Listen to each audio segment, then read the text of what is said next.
TVN 24 news নেটওয়ার্কের নিয়মিত আয়োজন দ্য ভিউজ অনুষ্ঠান থেকে আপনাদের সবাইকে স্বাগত জানাচ্ছি। আমি রানা আহমেদ। সুপ্রিয় দর্শক, আপনারা এই মুহূর্তে যারা ঘরে টেলিভিশন সেটের সামনে বসে এই অনুষ্ঠানটি দেখছেন, কিংবা আরেকটু পরে টেলিভিশন সেটের সামনে বসে আপনাদের এই প্রিয় অনুষ্ঠানটি উপভোগ করবেন, কিংবা এই মুহূর্তে যারা ফেসবুক লাইভে ঢুকেছেন, অথবা আরেকটু পরে ফেসবুক লাইভে ঢুকবেন, কিংবা আরও পরে সময় সুযোগ মতো যারা ইউটিউবে অনুষ্ঠানটি দেখবেন, তাদেরকেও আগাম স্বাগত জানিয়ে রাখি। সুপ্রিয় দর্শক, আজকের এই অনুষ্ঠানটি অত্যন্ত গুরুত্বপূর্ণ। বিশেষ করে আমরা যারা অভিভাবক আছি, সন্তানের পিতামাতা আছি, যারা আমাদের এই সন্তানরা যারা স্কুলে পড়ে, কলেজে পড়ে, তাদের জন্য এই বিষয়টি অত্যন্ত গুরুত্বপূর্ণ। কারণ শিক্ষা ব্যবস্থায় ব্যাপক পরিবর্তন আসছে। সেই পরিবর্তনগুলো কি, সেটা যেমন আমাদের সন্তানদের জানা থাকা দরকার, তেমনি তার থেকেও বেশি জানা থাকা দরকার আমাদের অভিভাবকদেরকে। সুতরাং আজকের অনুষ্ঠানটি অনেক গুরুত্বপূর্ণ। সেদিক থেকে আজকে আমরা আলোচনার বিষয়ে নির্ধারণ করেছি শিক্ষা ব্যবস্থায় পরিবর্তন, এডুকেশন ইন অ্যাকশন, ক্লাসরুমের জ্ঞানকে বাস্তবমুখী প্রকল্প এবং এসএটি এর বা স্যাটের সাথে সংযোজনের মাধ্যমে ভালো কলেজে ভর্তির নতুন রোডম্যাপ। এটি আমাদের আজকের আলোচনার বিষয়। সুপ্রিয় দর্শক, এই বিষয়ের উপরে যদি আপনাদের কোনো রকম প্রশ্ন থেকে থাকে, সেই প্রশ্নগুলো করবার জন্য আমাদের টেলিভিশন স্ক্রিনে যে টেলিফোন নম্বরটি ভেসে উঠেছে, তারপরেও আমি বলে দিচ্ছি 6463079828। এই নম্বরে ফোন করতে পারেন, কিংবা যাদের ফোন করতে একান্তই অসুবিধা হয় তারা আমাদের ফেসবুকেও প্রশ্ন রাখতে পারেন। আমরা সবগুলো প্রশ্নের উত্তর দেওয়ার চেষ্টা করব।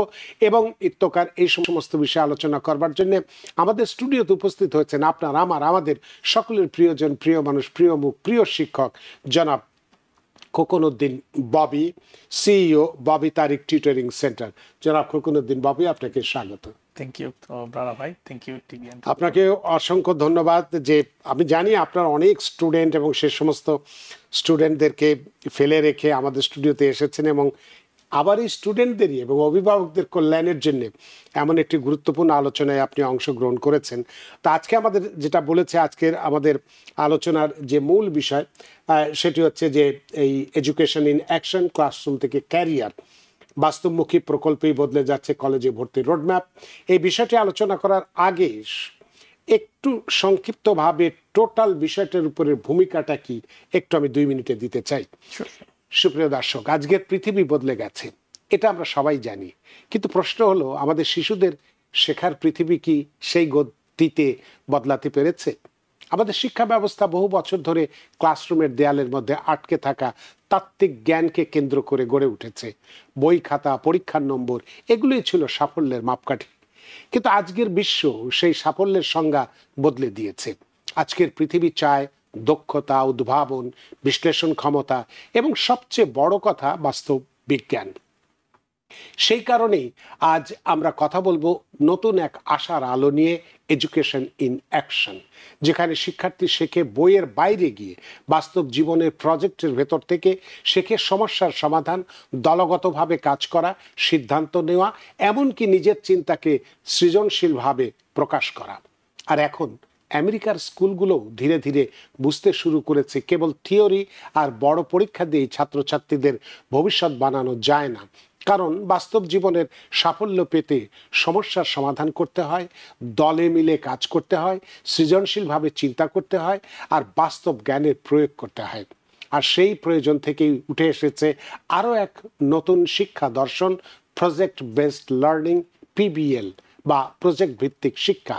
এখানে ক্লাসরুমের পাঠ্য বই পড়ার পরিবর্তে ছাত্রছাত্রীরা কাজ করে, সমস্যা খুঁজে পায়, গবেষণা করে, দল গঠন করে, সমাধান তৈরি করে এবং সেই সমাধান বাস্তব জগতের সামনে উপস্থাপন করে। তারা শেখে কিভাবে পরিকল্পনা করবে, কিভাবে সমন্বয় করবে, কিভাবে নতুন আইডিয়া গড়ে তুলবে। কারণ ক্লাসরুমের জ্ঞান আর বাস্তবমুখী প্রকল্প যখন এক জায়গায় মিলিত হয়, তখন তৈরি হয় এমন এক শিক্ষার্থী যে শুধু ভালো রেজাল্টই নয়, বাস্তব জীবনে সফল সিদ্ধান্তও নিতে পারে। আর এই জায়গাতেই এসে যুক্ত হয় আরেকটি গুরুত্বপূর্ণ বিষয়, এসএটি বা স্যাট, অর্থাৎ আন্তর্জাতিক মানের একাডেমিক মূল্যায়ন, যে পরীক্ষার ভিত্তিতে খুলে যায় বিশ্বের সেরা কলেজ বা বিশ্ববিদ্যালয়গুলোর ভর্তির দরজা। আজকের বাচ্চাদের জন্য, বিশেষ করে প্রবাসী শিক্ষার্থীদের জন্য, স্যাট আর শুধু একটি পরীক্ষা নয়, এটি ভবিষ্যতের রোডম্যাপ, একটি দিশা, একটি সুযোগ। কিন্তু স্যাট কি শুধুই এক কঠিন পরীক্ষা, না সঠিক প্রস্তুতি এবং ক্লাসরুমের জ্ঞানকে বাস্তব প্রকল্পের সাথে সংযুক্ত করলে স্যাট একেবারেই সহজ হয়ে যায় এবং শিক্ষার্থীদের আত্মবিশ্বাসও হয় দ্বিগুণ। তাই এই অনুষ্ঠানে আজকের আলোচনায় আমরা জানতে চাইব কিভাবে স্কুলের পড়াশোনা, বাস্তবমুখী প্রকল্প এবং স্যাট প্রস্তুতি একসঙ্গে মিলে শিক্ষার্থীদের জন্য তৈরি করতে পারে একটি শক্তিশালী কলেজ অ্যাডমিনিস্ট্রেশন রোডম্যাপ। হ্যাঁ, একটি রোডম্যাপ যা শুধু নম্বর নয়, বরং গড়ে তোলে একজন শিক্ষার্থীকে দক্ষ, আত্মবিশ্বাসী এবং ভবিষ্যতের জন্য প্রস্তুত। সুপ্রিয় দর্শক, আজকের অনুষ্ঠানে আছেন এমন একজন অভিজ্ঞ শিক্ষক যিনি প্রতিনিয়ত তরুণদের সঙ্গে কাজ করছেন, তাদের স্বপ্নকে বাস্তবের পথে নিয়ে যাচ্ছেন। আমরা তাকে প্রশ্ন করব, তাকে জিজ্ঞাসা করব, বিশ্লেষণ করব আমাদের শিক্ষা ব্যবস্থার বর্তমান চ্যালেঞ্জ কি, বাস্তবমুখী শিক্ষার ভবিষ্যৎ কি। তো চলুন শুরু করা যাক আজকের মূল আলোচনা, এডুকেশন ইন ক্লাসরুম। ক্লাসরুম থেকে ক্যারিয়ার বাস্তবমুখী প্রকল্পেই বদলে যাচ্ছে কলেজে ভর্তির চিত্র। জনাব খোকনউদ্দিন ববি, আমি আজকের অনুষ্ঠানের বিষয়টির একটু সিনপসিসটা ব্যাখ্যা করেছি বা গুরুত্বটা উপলব্ধি করার চেষ্টা করেছি। আপনার কাছে জানতে চাইব এই বিষয়ে, এই প্রায় 40 মিনিটের অনুষ্ঠানে পুরোটাই কিন্তু আমাদের ছাত্রছাত্রী এবং অভিভাবকদের উদ্দেশ্যে যে প্রশ্নগুলো করব, আপনার মাধ্যমে আলোচনার মধ্যে দিয়ে সেটি বেরিয়ে আসলে আরও বাস্তবমুখী হবে। তো প্রথমেই আমরা জানতে চাইব যে নিউ ইয়র্কের স্কুলে যে পাঠদান পদ্ধতিতে কোন ধরনের পরিবর্তন আপনি দেখছেন বা আসছে। ওকে, থ্যাংক ইউ রানা ভাই। ওয়েল, বর্তমানে নিউ ইয়র্ক সিটির এডুকেশন সিস্টেমে আসতেছে হলো প্রকল্প, মানে মোর টেকনোলজিক্যাল রেভলিউশন, ডিজিটাল টুলস, তারপর হোমওয়ার্ক বলেন, ক্লাসওয়ার্কগুলো অনেক ডিজিটালাইজড করা হইতেছে, যেটা আগে ছিল শুধুই পেন অ্যান্ড পেপারের মধ্যে। এই একটা বেশ বড় রকমের একটা পরিবর্তন বর্তমানে দেখা গেছে। এই প্লাস হলো অনেক ইউনিভার্সিটিগুলো এবং কলেজগুলো প্রথমে টেস্ট অপশনাল ছিল, যে স্ট্যান্ডার্ডাইজ টেস্টের প্রতি অতটা ঝোঁক ছিল না, কিন্তু এখন আবার ওইটা রিসার্চ হইতেছে, মানে বাড়তেছে। সো এই 2-3টা জিনিসই বর্তমানে চেঞ্জ অলরেডি হয়েছে, তবে তারা আগাম আরও অনেক চেঞ্জের পরিকল্পনা করতেছে, যেমন পিবিএল আপনি যেটা মেনশন করলেন। সো আপনি যদি চান ওটা নিয়েও আমি একটু ডিসকাশন করতে পারি। হ্যাঁ, নিশ্চয়ই, আপনি করতে থাকুন। Sure sure. সো জিনিসটা কেন এইভাবে মেইন উদ্দেশ্যটা কি এই চেঞ্জের পিছনে? ওয়েল, ইউনিভার্সিটি, ভালো ভালো ইউনিভার্সিটিগুলো তারা বেশিরভাগ সময় ফোকাস করতো গত 6 বছরে এক্সট্রা কারিকুলার উপরে। এক্সট্রা কারিকুলার জিনিসটা কি, স্কুলের বাহিরে, পড়াশোনার বাহিরে ওরা হ্যান্ডস অন যা এক্সপিরিয়েন্সগুলো করে, ইন্টার্নশিপগুলো করে, ওইটার মাধ্যমে যে জ্ঞানটা তারা অর্জন করে, ওইটার উপরে কলেজ খুব ফোকাস দেওয়া শুরু করলো। কিন্তু এইটা যেহেতু শুধুমাত্র খুব মোটিভেটেড স্টুডেন্ট যারা, অথবা যারা এটা সম্পর্কে একটু অ্যাওয়্যার আছে, অথবা তাদের অপরচুনিটি আছে, তারাই শুধু ফোকাস করতেছে। কিন্তু বাকি যারা আছে, যারা এটাতে অত গাইডেন্স পাচ্ছে না, অথবা ওই বড় বড় ইউনিভার্সিটিতে যাওয়ার আশাও রাখতেছে না, তা অথবা ধরেন ওই ধরনের এক্সট্রা কারিকুলারের অ্যাক্টিভিটির সুযোগও বুঝতেছে না, তারা কিন্তু ওই ওই জ্ঞান থেকে বঞ্চিত। এখন তারা যদি ধরেন গ্র্যাজুয়েশন করে একটা জব ফিল্ডে যায়, তখন হয়তো ইউনিভার্সিটি দেখতেছে এবং কর্পোরেট ওয়ার্ল্ডও দেখতেছে, তারা একটু এফেক্টেড। এই জন্য নিউ ইয়র্ক সিটি চিন্তা করলো এই অপরচুনিটিটা শুধুমাত্র যে ওই ভালো মোটিভেটেড স্টুডেন্টগুলোর মধ্যে সীমাবদ্ধ না রেখে সবার জন্য যদি একটা স্ট্যান্ডার্ড বানায় ফেলা যায়, তাহলে সবাই ওই এডুকেশনটা পাইলো।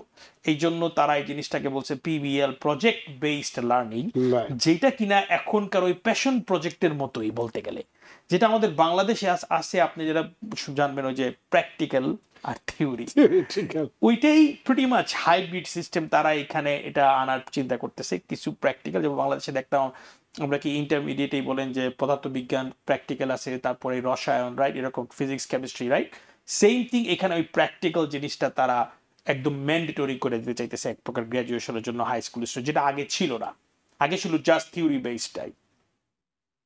তো এই যে পিবিএল বা যেটাকে আপনি প্রজেক্ট বেসড লার্নিং যে পদ্ধতি যেটা আছে বা চালু করা হয়েছে, তো এটা কার্যকর করতে গিয়ে সবচেয়ে বড় চ্যালেঞ্জ বা বাধা হিসেবে কি দেখছেন একজন শিক্ষক হিসেবে আপনি? যদি চ্যালেঞ্জ আছে, কারণ সবার পক্ষেই তো সবকিছু বা সবার মেধাও একরকম নয় বা সুযোগ সুবিধা একরকম নয়, সেক্ষেত্রে কি চ্যালেঞ্জগুলো ফেস করতে হবে? ডেফিনেটলি, এটা খুবই একটা ইম্পর্টেন্ট কোয়েশ্চেন রানা ভাই। এটা পুরো একটা এডুকেশনাল রেভলিউশন। একটা বিগ রেভলিউশন আসতেছে। প্রথমত চ্যালেঞ্জটা শুধু যে ছাত্রছাত্রীর জন্য তা না, শিক্ষকদের জন্য। কারণ তারা ওইভাবে সবাই ট্রেন না, তারাও তো একটা ডিগ্রি নিয়ে গ্র্যাজুয়েশন করছে কিভাবে টিচার হওয়া যায়, তো তাদেরকে ওইভাবে টিচিং দেওয়া হয়েছে। অবশ্যই তারা কিছু কিছু অবশ্য তো জ্ঞান রাখেই, যে প্রজেক্ট করতে হয়, তারপরে সায়েন্স প্রজেক্ট করতে হয়, কিন্তু জিনিসটা এখন যে পুরোপুরি মানে নর্মালাইজড করা, স্ট্যান্ডার্ডাইজড করা হয়ে যায় যাওয়ার প্ল্যান চলতেছে, যে ভিজেন্সের পরীক্ষার বদলে তাদের এই একটা প্রজেক্ট বেসড কিছু পোর্টফোলিও থাকতেই হবে, গ্র্যাজুয়েশন রিকোয়ারমেন্ট, কলেজের জন্য না, high school graduation requirement. So এই ক্ষেত্রে একটা চ্যালেঞ্জ হলো টিচারদের জন্য, তারা অনেক কিছু নিজেদের ট্রেনিং প্রাপ্ত হইতে হবে এক। তারপরে স্কুল কর্তৃপক্ষ, ইউনিভার্সিটি হাই স্কুলে যে প্রিন্সিপালস, প্রশাসন, তারা অবশ্যই একটা নতুন পরিকল্পনা তৈরি করতে হবেই, যেন তাদের যে টিম মেম্বার আছে তাদেরকে একটা ট্রেনিং দেওয়ার জন্য, এইভাবে হাই স্কুলগুলো গ্র্যাজুয়েশন চাইতেছে, আমরা এইভাবে আমাদের স্টুডেন্টকে সাহায্য করতে হবে।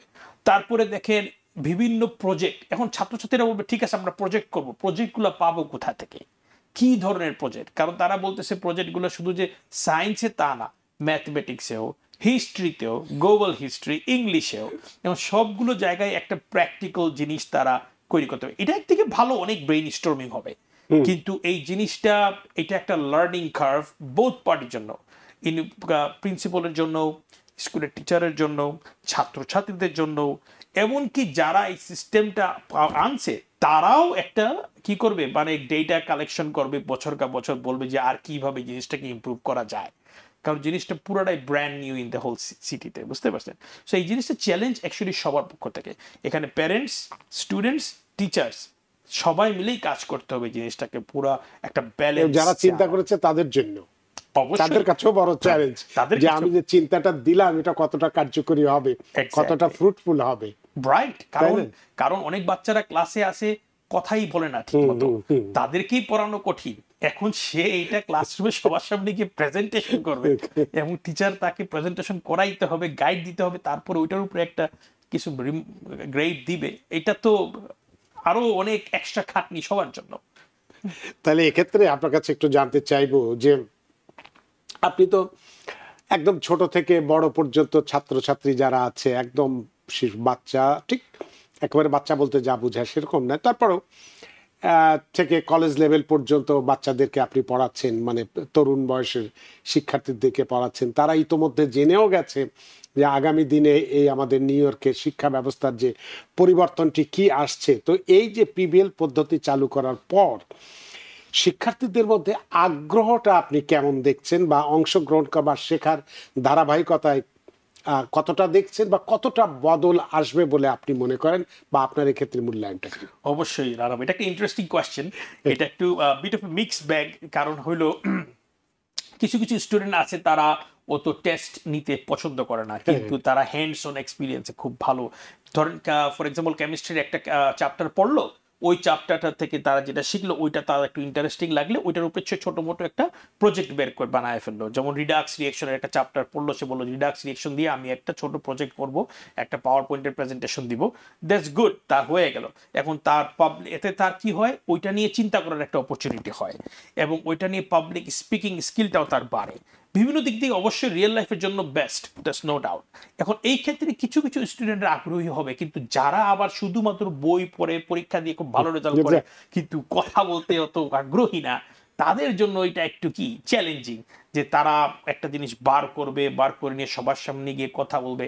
এবং ওই ক্ষেত্রে হয়তো এটা একটা শিফট, মানে যে আগে খুব ভালো ছাত্র হিসাবে মূল্যায়িত হয়তো শিফটের কারণে ওই রকম ভালো গুড স্টুডেন্ট হিসেবে মূল্যায়িত না হইতে পারে, বরঞ্চ যে আগে ওই রকম নরমাল স্টুডেন্ট মূল্যায়িত ছিল, কিন্তু মানে টেকনিক্যাল দিকটা বা গবেষণামূলক দিকটা যার ভালো ছিল, রাইট, সে হয়তো ভালো করে ফেলবে। রাইট, এইটা হয়তো সে ভালো করে ফেলতে পারে, কারণ অনেকে এখন রিসার্চ করতে পছন্দ করে, রিসার্চ করে জিনিসটা বার করে, কেউ কেউ আছে পছন্দ করে। সো এটা একটা মিক্স শিফট, এটা সবার জন্য একটা কিউরিয়াসিটি, আমরা নিজেরও দেখতে চাই কোন দিকে পানিটা গড়ায়। তার মানে এক্ষেত্রে আপনি যে প্রশ্নটা আমি করেছিলাম তাতে যেমন আগ্রহ দেখতে পাচ্ছেন, তেমনি কিছুটা হতাশা বা অনাগ্রহ কিছু কারোর মধ্যে দেখতে পাচ্ছেন। এটা থাকবেই, এটা মিক্সড, এটা ব্যালেন্স করে নেওয়ার তারপরে মতো। একটা সময় এটার সাথে যখন একস্টাম হয়ে যাবে, Right. এটার সাথে যখন মিলে যাবে, তখন আর হয়তো এই বিষয়টা থাকবে না। রাইট, এতে কিছু কিছু স্টুডেন্ট যারা আগে পড়াশোনা করতে চাইতো না তাদের মধ্যে হয়তো আগ্রহ বাড়বে, কারণ অনেক স্টুডেন্টই আমার বলে যে ম্যাথ শিখে লাভ কি, ইতিহাস পড়ে লাভ কি। হ্যাঁ, সো তারা হয়তো শেষ পর একটা বুঝতে পারে যে আসলে এটার সাথে ফিউচারে একটা কানেকশন আছে। যেমন হিস্ট্রিতে পড়ে লাভটাকে, এটাকে বলা হয় নেভিগেশনাল ইনস্ট্রুমেন্ট। মানে কি, যে আগের আমলের লিডাররা যে প্রবলেমগুলো কিভাবে সলভ করছে, ওই ইতিহাস দেখে এখনকার যে প্রবলেমগুলো আছে ওইভাবে তারা কিছু কিছু সলভ করতে পারে, অথবা একটা গাইডলাইন পায় যে এইভাবে আমরাও সলভ করি। যেমন কারেন্ট ইভেন্টসগুলো যেগুলো আছে, তারা এইভাবে ইতিহাস হিস্ট্রি কোর্স থেকে যে কোনো একটা প্রজেক্ট বানাইতে পারে যে এখনকার কারেন্ট পলিটিক্যাল যে ইভেন্টসগুলো আছে কিভাবে এই প্রবলেমটা সলভ করা যায়। এটা যদি তারা ঘাটে 150 বছর আগে, 200 বছর আগে ওই সব লিডারগুলো কিভাবে সলভ করছিল, তখন তারা মনে হবে যে কেন জানলাম। যেমন ম্যাথ বলেন, তারা বলে ম্যাথ শিখে, অ্যালজেব্রা শিখে লাভ কি? ওয়েল, যদি তারা দেখে যে এই অ্যালজেব্রা দিয়ে আসলে যে কত ওয়াল স্ট্রিটের বিজনেস মডেল করা হয়, কত বিজনেসগুলার যে পরিকল্পনা, ম্যাথমেটিক্যাল মডেল, কতটুকু খাটলে পয়সা ইনকাম বেশি হবে, লাভ বেশি হবে কম হবে, এগুলো তো ইকুয়েশন দিয়ে ডেভেলপ করা যায়। তখন হ্যাঁ, সে হয়তো এই প্রজেক্টের মাধ্যমে বোঝা যাবে ও এই কারণে আমরা ম্যাথগুলা শিখি, যে এটার একটা অ্যাপ্লিকেশন আছে। এই তো আপনি একজন শিক্ষক, প্রতিনিয়ত ছাত্রছাত্রীদের নিয়ে কাজ করছেন, এবং যখনই একটা পরিবর্তন আসে, সেই পরিবর্তনের হাওয়া বা বাতাস একজন অভিভাবকের কাছে যতটা আগে যায়, তার থেকে আপনারা আগে জানতে পারেন। সেই অভিজ্ঞতার আলোকে আপনার কাছে একটু জানতে চাইবো যে এই শিক্ষানীতির পরিবর্তনের ফলে, যেটির কথা আমরা বলছি, শিক্ষার্থীদের মধ্যে কি শুধু একাডেমিক জ্ঞানের পরিবর্তে বিশ্লেষণ, সমালোচনামূলক চিন্তা, সমস্যা সমাধান, দলগত কাজ, নতুন ক্যারিয়ার লাইফ স্কিল, এই বিষয়গুলো আপনি কতটা দেখতে পাচ্ছেন? কারণ আমি বললামই তো যে আপনারা ইতিমধ্যে কাজ শুরু করেছেন, রাইট রাইট সেক্ষেত্রে কতটা স্কিল দেখতে পাচ্ছেন?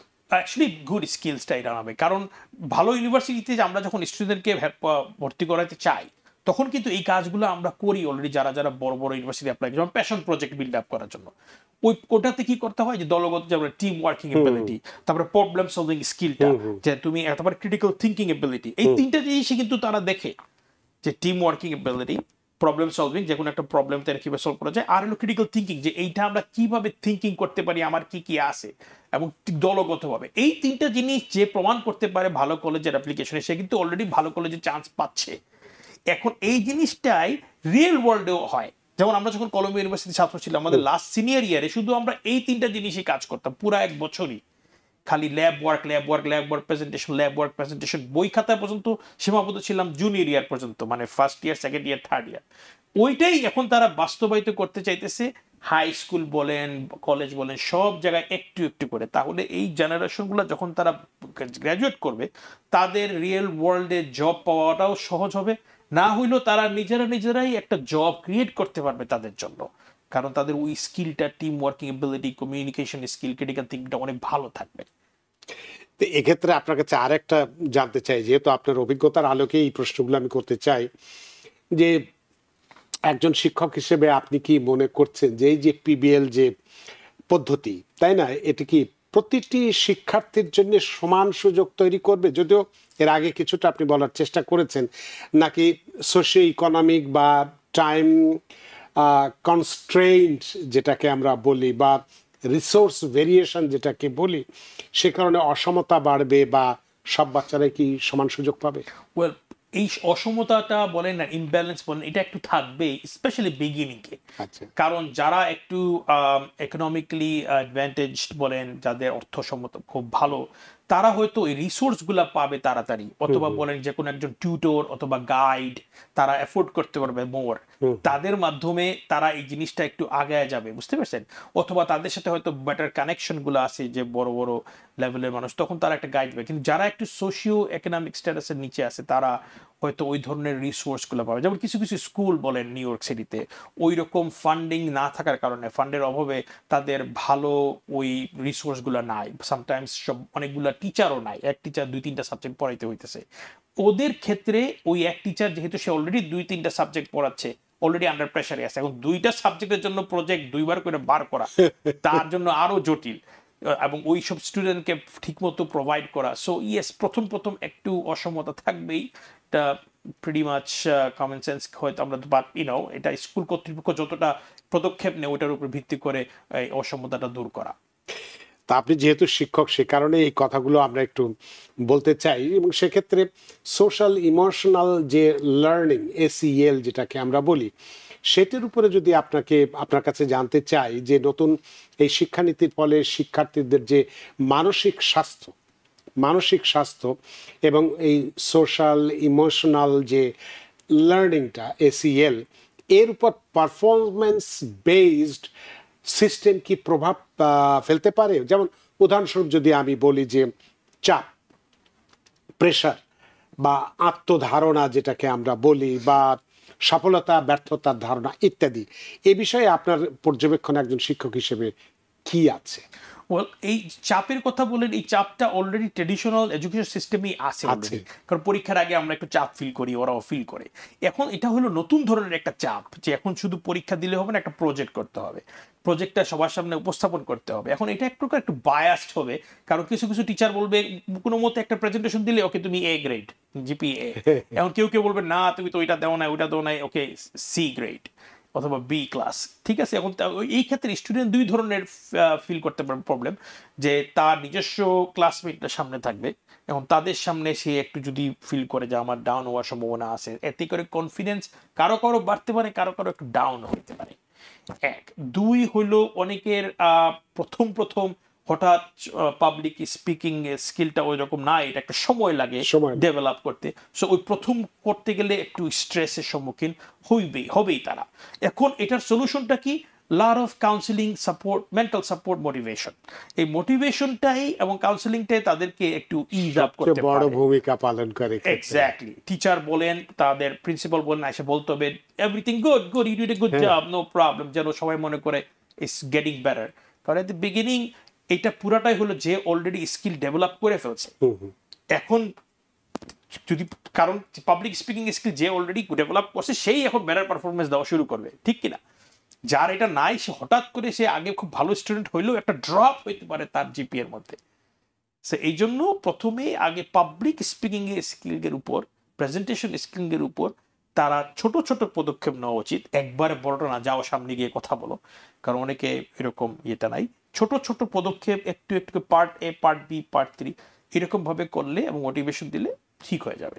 ঠিক হয়ে যাবে। তো আপনাকে একটু জিপিএ বা গ্রেড নিয়ে একটা প্রশ্ন করতে চাই, যে আপনি যেহেতু বারবারই বলছে আপনি শিক্ষক, আপনার ছাত্রছাত্রীদের কাছ থেকে পাওয়া অভিজ্ঞতা থেকে আপনার কাছে যেটা জানতে চাইবো, যে যাদের জিপিএ বা গ্রেড খুব একটা ভালো নয়, যেটা আপনি আগেও একটু বলার চেষ্টা করেছিলেন, জিপিএ গ্রেড বা গ্রেড অতটা ভালো নয়, কিন্তু তারা প্রকল্প ভিত্তিক কাজে কিন্তু অসম্ভব ভালো বা যথেষ্ট এক্সপার্ট, তাদের রোড ম্যাপে কেমন পরিবর্তন আপনি আশা করেন?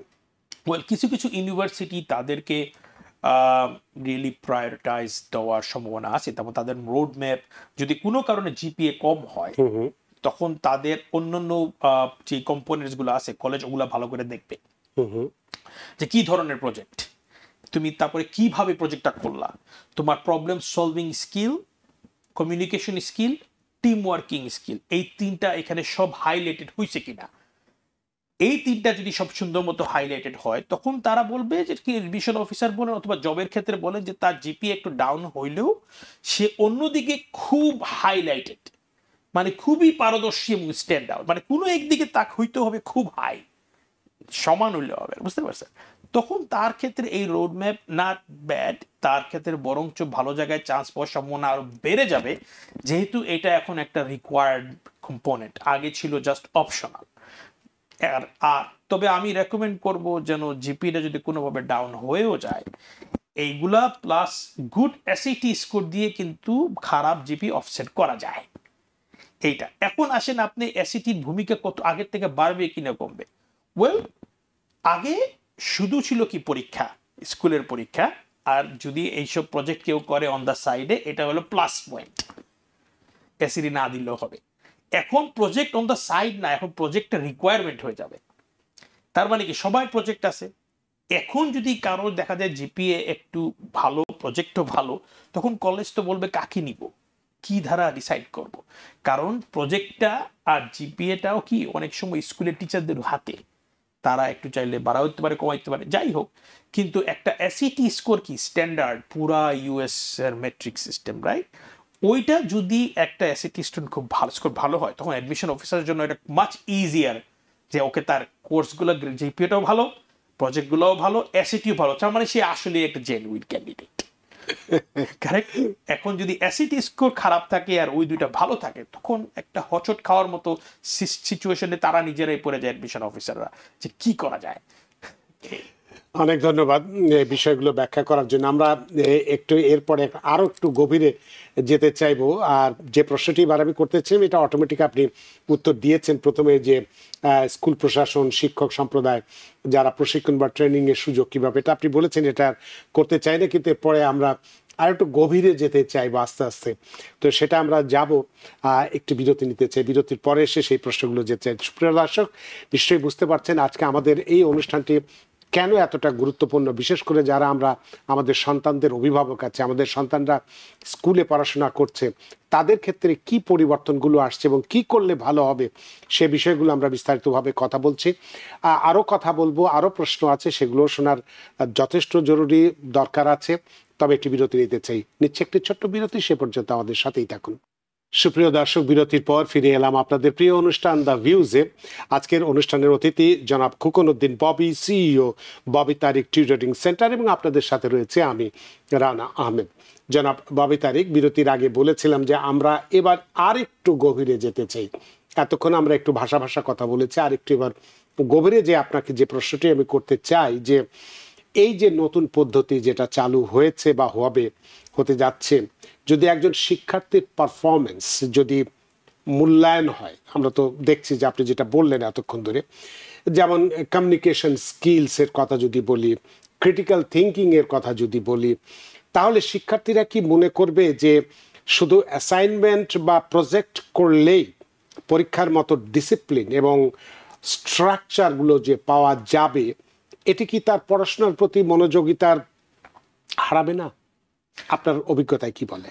ওয়েল, গুড কোয়েশ্চেন রানা ভাই, কারেক্ট। এখানে ডিপেন্ড করে যেই স্টুডেন্টের টিচার ওই মুহূর্তে, অনেক কিছু আমার মতে এটার উপরে ডিপেন্ড করে। কারণ টিচার যদি শুধু ফোকাস করে ধরেন প্রজেক্ট বেসড লার্নিংয়ের উপরে, আর ওই হাইব্রিড প্রসেসে না যায়, মানে যে কোর কন্টেন্ট যেটা আছে, মানে কারিকুলামটা আগে যেটা ছিল ট্রেডিশনাল সিস্টেমে, ওগুলা যদি ঠিকমতো না সে বুঝতে পারে, তার পক্ষে কিন্তু প্রজেক্ট করাটাও কঠিন হবে।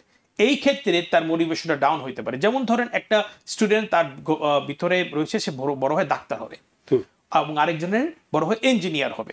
এখন সে জানে তার পরিবারে কেউ হয়তো ইঞ্জিনিয়ার আছে, বলছে ইঞ্জিনিয়ার হইতে হলে ভালো জিওমেট্রি জানতে হবে, ভালো ম্যাথের দক্ষতা থাকতে হবে, সায়েন্সের দক্ষতা থাকতে হবে। এখন সে যদি ওই ফর্মুলাগুলো ভালো মতো আয়ত্ত না করে, জাস্ট বলে ও ফর্মুলা শিট থেকে ফর্মুলা দেখে আমি একটা প্রজেক্ট করে ফেলি, সুন্দর মতো উপস্থাপন করে ফেলি, তখন যদি টিচার শুধু ওইটার উপরে ফোকাস করেছে ওকে, এবং একটা ভালো গ্রেড দিয়ে দিল, গ্রেড এ অথবা 98, তখন সে বলবে যে আমি জাস্ট খালি দেখে দেখে সব কিছু উপস্থাপন করতেছে, কিন্তু আমি যেহেতু আমার টেস্ট নিতে হইতেছে না, আমার জিনিসগুলো আবার রিভিউ করতে হইতেছে না, আমার এগুলো আবার রিপিট করতে হইতেছে না, এতে করে আমি কি আসলেই ভালো দক্ষতা অর্জন করতে পারতেছি এই সাবজেক্টের উপর? এই ক্ষেত্রে আমার ওপিনিয়ন হলো স্টুডেন্টের মোটিভেশনে একটু আপ ডাউন হইতে পারে, ফ্লেক্সিবিলিটি, যে আমি তো আমার ফিউচার লক্ষ্য তো আমি ডাক্তার হবো অথবা ইঞ্জিনিয়ার হবো, তখন তো আমি এগুলো ভুলে গেলে তো হবে না। আমার এগুলো ভালো মতো দক্ষতা, কারণ আমি দেখে দেখে সবকিছু একটা উপস্থাপন করে ফেললাম, সবাই বাহবা দিল, গ্রেড দিল, কিন্তু এখানে 10টা চ্যাপ্টারের মধ্যে তো 3টা চ্যাপ্টারের উপরে উপস্থাপন করলেই দেখা যাইতেছে যে আমি গ্রেডটা পেয়ে যাচ্ছি, কিন্তু বাকি 7টা চ্যাপ্টারটা কি হলো? সো এই জন্য যদি হাইব্রিড সিস্টেম থাকে, যে টিচার সে মনে করে যে না, সবগুলো সাবজেক্ট তোমার শিখতে হবে, টেস্টও নিতে হবে, এমনকি প্রেজেন্টেশনটাও দিতে হবে, তাহলে ওই ক্ষেত্রে আমি যদি স্টুডেন্ট হইতাম, আমি ফিল করতাম কমফোর্টেবল যে আমি লার্নিংও করতেছি, প্রেজেন্টেশন দিতেছি, ফিউচারের জন্য আমি যে একজন ডাক্তার ইঞ্জিনিয়ার হব, এটার জন্য আমি রেডি হয়ে যাচ্ছি। বুঝতে পারছেন? সো এই ক্ষেত্রে আমার কাছে ওপিনিয়ন হলো যে প্রজেক্ট বেসড কমপ্লিটলি এইটা একটা লুপ হোলস আছে, রুম আছে যে যে বারবার রিভিউ করা লাগবে না এরকম একটা ম্যাটেরিয়াল। সো এতে করে স্টুডেন্টের গ্রাউন্ড কতটা দক্ষতা বাড়বে এটার উপর একটু খেয়াল রাখা উচিত। না, যেহেতু আপনারা শিক্ষক এবং ছাত্র একদম ডিরেক্ট সম্পর্ক, এক্ষেত্রে সবচেয়ে বেশি মানে সাইকোলজিক্যাল থেকে শুরু করে মানসিক মনস্তাত্ত্বিক সমস্ত বিষয়গুলোর সাথে আপনারা এনগেজড। তো সেই ক্ষেত্রে এই এই এই বিষয়গুলো আপনারা যত ভালো বুঝবেন, সেটা হয়তো যারা একেবারে প্রকল্প তৈরি করছে তাদের অতটা বোঝার কথা নয়। Right. সুতরাং এখান থেকেই বেরিয়ে আসবে। এবারে একটু জানতে চাই যে আপনারও সেই একই কথা, যে শিক্ষক হিসেবে আপনার কাছে কি কখনো মনে হয় ডিলিমিটেশনের প্রশ্নে যদি আমরা আসি, যে কখনো কি যে এরকম আশঙ্কা জাগে কি আপনার কাছে যে এই পরিবর্তনের ফলে হয়তো কোনো কোনো স্কুল উন্নত রিসোর্স, তারপরে যেমন ভালো প্রজেক্ট, ইন্টার্নশিপ, ভালো শিক্ষক পাবে, আবার উল্টা দিকে যদি আমরা যাই যে কোনো কোনো স্কুল হয়তো এগুলো পাবে না, ফলে শিক্ষা প্রতিষ্ঠানগুলোর মধ্যে কি এক ধরনের ইনইকুয়ালিটি, এই বিষয়টি কি বাড়বে না? আপনার কি মনে হয়? প্রথমেই এক ধাক্কায় শুরুতে একটা ইনইকুয়ালিটি থাকার সম্ভাবনা আছে, জি। এখন যারা এই পদ্ধতিটা উপস্থাপনা করছে নিউ ইয়র্ক সিটিতে, তাদেরই উচিত এই রিসোর্সগুলো একটু আগায় দেওয়া স্কুলগুলোতে। যেমন ধরুন বোর্ড অফ এডুকেশন যদি বলে যে হ্যাঁ আমরা এটাই সমর্থন করি, ঠিক আছে, তাহলে স্কুলগুলোর জন্য কি কি দরকার? ওই টিচারদের ট্রেনিং দরকার, রিসোর্স দরকার, হয়তো কম্পিউটার দরকার, অথবা যে এতগুলো প্রজেক্ট করবে, টুলস, ল্যাবরেটরি ইকুইপমেন্টস, ওগুলো দরকার, এর জন্য ফান্ডিংও দরকার। সো যারা এই প্রকল্পটা মানে আইডিয়াটা আনছে, তারা যদি একটু সমর্থন দেয়, মানে সাপোর্ট দেয়, তাহলে এই জায়গায় স্কুলগুলা কি একটু ব্যালেন্সে আসবে। এখন কিছু কিছু স্কুল তাদের নিজস্ব ফান্ডিং বেশি, প্রাইভেট স্কুলগুলোর কাছে তারা মানে ওয়েলথি প্যারেন্টস গুলো আছে, তাদের ডোনেশনে এটা কাভার হয়ে যাবে। এখন যেসব জায়গায় ওইটা নাই, ও এখন একটু লো ইনকাম কমিউনিটি গুলাতে, ওসব জায়গায় ফান্ডিং তো না আসলে, ইকুইপমেন্টস নাই, ল্যাবরেটরি ম্যাটেরিয়াল নাই, প্রজেক্টের রিসোর্সেস নাই, ভালো ট্রেন টিচার নাই, এবং এক টিচার দুইটা সাবজেক্ট পড়াচ্ছে, ম্যাথ, ফিজিক্স, কেমিস্ট্রি, তাহলে ওইসব ক্ষেত্রে তো উঠতে সময় লাগবেই। একটু এবার কলেজ অ্যাডমিশনের ক্ষেত্রে আসতেছে, এটি অত্যন্ত গুরুত্বপূর্ণ। তো সেক্ষেত্রে আপনার কাছে যেটা জানতে চাই যে এই নতুন নীতিতে গ্রাজুয়েটদের কলেজ অ্যাডমিশন বা কাজের প্রস্তুতি কেমন হবে? অর্থাৎ যদি আমরা বলি যে স্ট্যান্ডার্ডাইজড যে এক্সাম বেসড ডিপ্লোমার তুলনায় এই নতুন skills and project plus credits, এই ডিপ্লোমায় কেমন মূল্য পাওয়া যাবে? ওকে, এখন আমি যদি দেখি এটা নতুন একটা সিস্টেম আসছে, রাইট, আমার দুইটা ওপিনিয়ন আছে এখানে। এক হলো যে এই 2020 সালে যখন এসইটিটাকে অপশনাল করা হয়েছিল, মানে আর দরকারই নাই এরকম একটা অবস্থা, তো এই 2020 থেকে 2025 6 বছরের একটা ডেটা আছে কলেজের কাছে, যে ডেটা দেখে তারা আজ আমরা অপশনাল করলাম, এখন কি দেখতেছি? ওয়েল, প্রথম তো কলেজ খুব বেশি ফোকাস দেওয়া শুরু করলো ওই প্রজেক্টগুলোর উপরে, এক্সট্রা কারিকুলারের উপরে, প্যাশন প্রজেক্টের উপরে, তারপরে স্কুলের এসে লেখার উপরে। তখন দেখা গেল কি ওই প্রজেক্টগুলো অনেকে নিজস্বভাবে কোনো মধ্যে বানায় ফেলে, তারা তো রেজিউমিতে যা ইচ্ছা লেখা যায়, অথবা এগুলো অনেক সময় ভেরিফিকেশনও করা যায় না। স্কুলের গ্রেডগুলা একটু ইনফ্লেট হইতে পারে, কারণ এসইটি স্কোর চেকিং ছাড়া একটা স্টুডেন্টের সবকিছুই কিন্তু এক প্রকার বায়াসড, মানে ইয়েস অথেন্টিক বাট বায়াসড হওয়ার সম্ভাবনাটা আছে এখানে। এতে কি দেখা গেল, স্কুলের টিচার, কলেজের, ইউনিভার্সিটির রেজাল্টগুলো দেখা গেল যে একবার 3-4 বছর পরে যে যারা এসইটি স্কোর সহকারে রিপোর্ট কার্ড দিতেছে, মানে অ্যাপ্লাই করতেছে, তাদের অ্যাভারেজ জিপিএ হলো 3.6, আর যারা এসইটি স্কোর ছাড়া তাদের 3.2।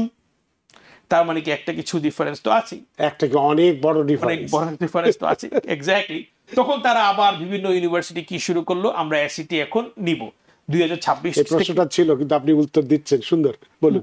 এই জন্যই এখন 2026 সাল থেকে হার্ভার্ড, প্রিন্সটন, তারপর ডটম্যাথ, এমআইটি, বড় বড় সব আইভি লিগ, একমাত্র কলম্বিয়া বাদে সবগুলো আইভি লিগ ইউনিভার্সিটি তারা এসইটি ম্যান্ডেটরি করে ফেলছে। আচ্ছা, তার মানে কি দাঁড়াইলো, যে একটা জিনিস চলে গেছে, এটার মূল্য তারা এখন বুঝছে যে দরকার, তারা এখন আবার রেকমেন্ড করতেছে।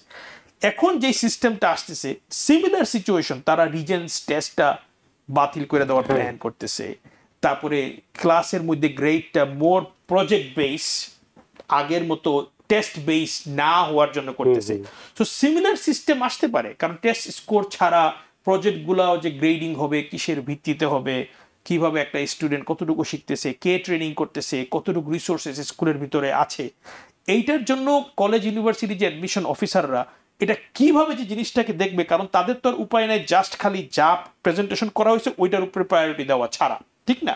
প্রজেক্টগুলো যেটা দিছো আমি এই প্রজেক্ট করছি এটা আমার গ্রেড ফাইন, কারণ কোনো স্কোর জানা যাইতেছে না। প্রজেক্টের কোয়ালিটি অবশ্যই তারা দেখতে চাইবে, কি কি ধরনের প্রেজেন্টেশন করছো ওইটা দেখতে চাইবে, নেচার অফ দ্য প্রজেক্ট দেখতে চাইবে।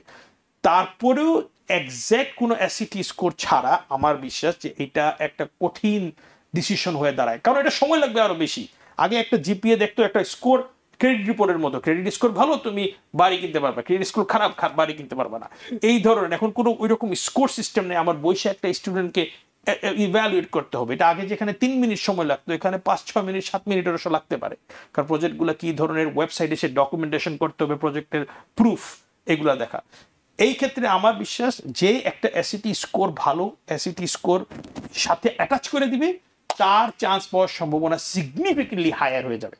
কারণ যারা অ্যাডমিশন অফিসার কলেজের তারা কিন্তু আগের আমলেরই মানুষ, তারা কিন্তু এই যুগে ঠাস করে অ্যাডাপ্টেড না।